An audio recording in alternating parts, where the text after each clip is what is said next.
Faking Miracles is a fun, intense episode with a lot of dramatic tension. I like it quite a bit. However, it has its problems. And if I could pick one word to describe the problems, contrived comes to mind. Okay, I know that's a bit strong, but there are several conflicts that just kinda happen with little or no reason. Given how tight the Venture Brothers usually is at planning out causes and effects, it was surprising in this episode. I'm going to have to jump around a lot with this one, so let's begin. We learn that the Monarch's dad was an anti-hero named Blue Morpho, an XP of the Green Hornet, complete with an Asian driver. It's really heavily implied that this driver is Kano from the original Venture team. The Monarch's parents died in a plane crash when the Monarch was about 9, so Kano probably joined Team Venture after that. The Monarch is not happy about the prospects of having a superhero for a parent. Dr. and Mrs. Monarch is at a council meeting at Wide Whale's apartment in New York and calls her husband to remind him about the party there.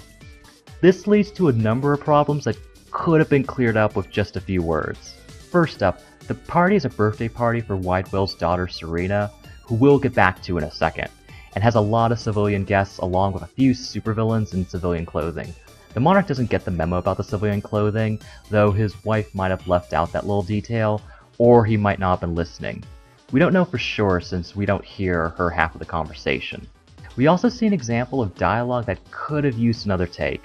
Before the party, we see Brock running in the park with Hank and Dean. Well, we see him running with Hank. Dean is really out of shape. He's also wearing dress shoes, but Brock says, "Why are you wearing shoes?"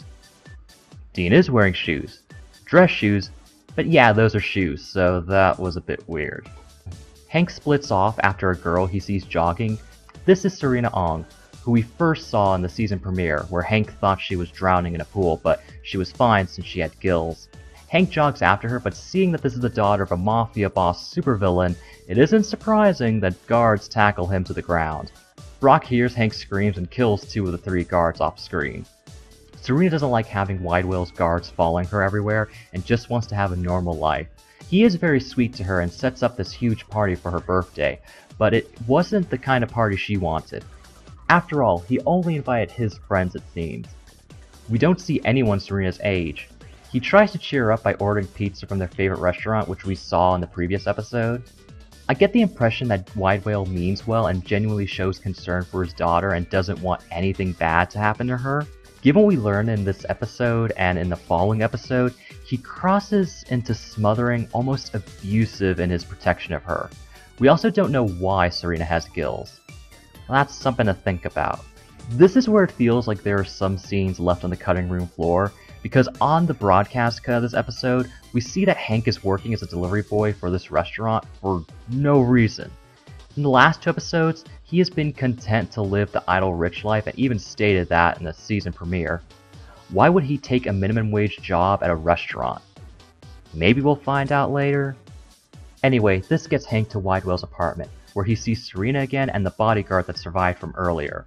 His name is Rocco, and seeing Hank instantly aggroes him, and he chases after Hank. Though Hank could be considered the catalyst to the altercation from earlier, Brock was clearly the main threat.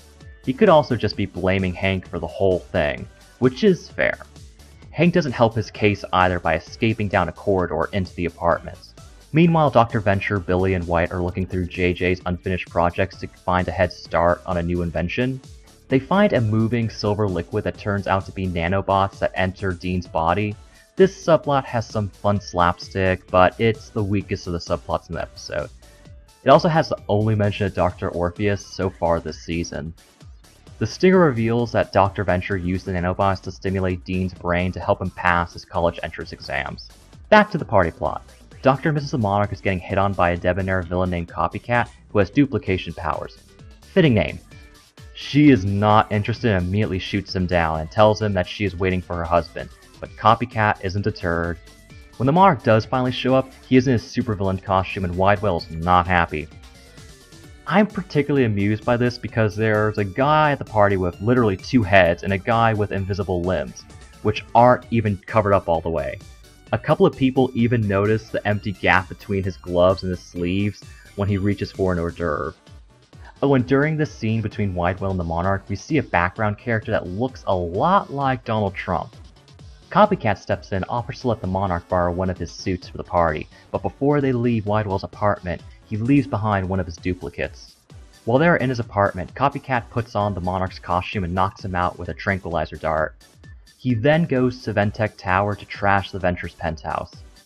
The other Copycat, who is on Widewell's balcony with Dr. Mrs. the Monarch, tells her that he sees the Monarch at the Venture's penthouse through a telescope. She isn't too surprised since the Monarch does like to do juvenile things to the Ventures, like peeing on their couch. She calls his phone, which the Copycat duplicate has, and promptly hangs up on her.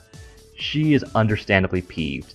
This was built up earlier in the episode when the real Monarch wasn't answering her text messages. Her colleagues also see this, so she leaves the party embarrassed. The Monarch wakes up in the bushes in front of the building, back in his costume when his wife is leaving. She tells him off for embarrassing her. Okay, this is where the conflict gets contrived. When the Monarch tries to defend himself after his wife gives non-specific examples of his screw-ups, he says he didn't know she called because he lost his phone.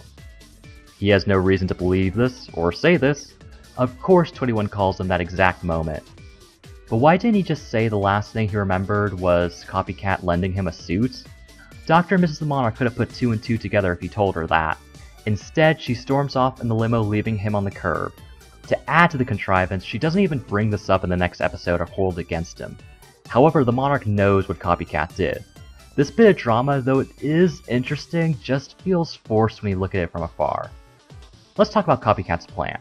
It was clever to make the Monarch look like a chump who doesn't listen to his wife or follow guild regulations, and the stunts he pulls while disguised as a Monarch are within the Monarch's character.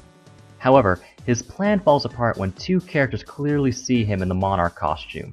First is the Monarch, who saw him in the costume before he was hit by the tranquilizer dart that he saw Copycat fire. The second is Sergeant Hatred, who not only saw that it was Copycat in the costume, but also saw Copycat use his duplication powers before getting knocked out. And since Sergeant Hatred knew a lot about Widewell, it wouldn't be surprising if he also knew about him. So unless he also has some memory alteration power, his plan should have been found out quickly. So while Hank is trying to escape Widewell's bodyguards, he comes across Serena again. This scene shows growth in Hank because he's pretty smooth while talking to her when compared to the doofus he was in previous seasons. She even proposes the idea of going out on a date, and he happily obliges. Oh my goodness, that was a doozy. Thank you so much for watching. Please subscribe to my channel and follow me on Twitter @GamingGenji for updates on new videos. I'll see you all next time.